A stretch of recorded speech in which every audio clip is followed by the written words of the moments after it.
Largest retailer calling for other retailers to band together against Visa and MasterCard. Walmart flat out rejecting a proposed multi-million-dollar settlement over swipe fees, claiming the settlement does not fix a broken system. Here with what it means for you, John Altheimer, president of consumer education for smartcredit.com.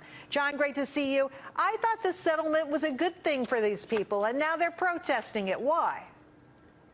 Yeah, I think after we've had a chance to dig through the settlement language a little bit more, we find that there really isn't any provision that prevents the large credit card networks from increasing swipe fees over time, which is problematic because while retailers will now technically be allowed to surcharge merchandise and services to cover the cost of those fees, the higher they go, the more that Targets and Walmarts and the folks who are, close to the margin and our discount stores are going to have to increase prices. That's not necessarily something that they're interested in doing. What they really wanted to see as a retail community was not only lower swipe fees, but also a cap on swipe fees so they just couldn't be increased in the future to cover the billions and billions of dollars that this is going to end up costing Visa and MasterCard.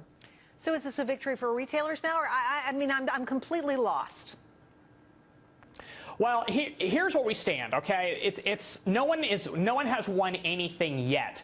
The consumer is still kind of caught in the middle. We haven't won, we haven't lost. The group of plaintiffs certainly hasn't won because the settlement hasn't been approved. And retailers looks like they may not get as good of a deal as they initially have thought that they were going to get. And who really is going to lose is the law firm representing the plaintiffs because they're not going to be able to collect their hundreds of $millions of fees just yet. I know. My heart goes out. Come on, those lawyers, they're not going to get their money. We need a bailout. Maybe there's a bailout for lawyers.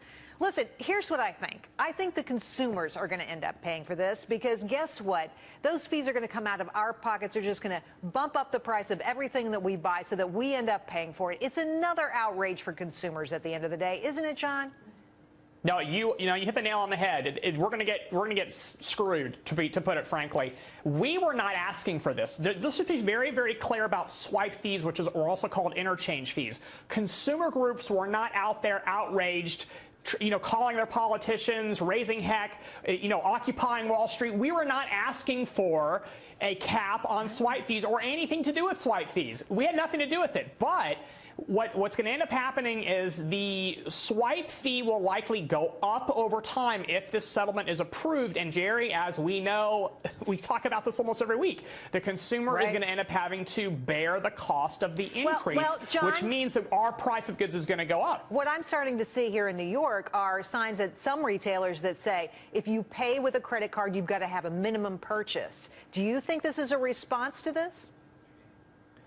Yeah, and that has been a pretty common phenomenon, but it has increased in its frequency lately. Basically, what they want is they want you to buy something expensive enough or enough stuff so they have enough margin to cover the cost comfortably of their swipe fee. That's why it's unlikely that a retailer would appreciate it if you went in and bought a pack of gum with your credit card because they're actually probably going to lose money on that transaction. They want you to buy at least $10 or $15 so they can at least cover their costs. You're probably going to start seeing some more of that. And you probably will also start seeing what I call variable pricing based on payment method, meaning that if you pay with a credit card, your cost is X. If you pay with a debit card or cash, your cost is X minus something because it's less expensive for the retailer because of the fee. Let's just review what's happened to consumers here. I got off debit cards because I was afraid I was going to have to pay debit card fees. I got onto credit cards because I could, pay it off every month, be in good standing, and earn some points. Now I'm going to have an extra fee for using my credit card. We have to default to cash, don't we? I mean, it's the only thing that's going to make sense with all this ridiculousness.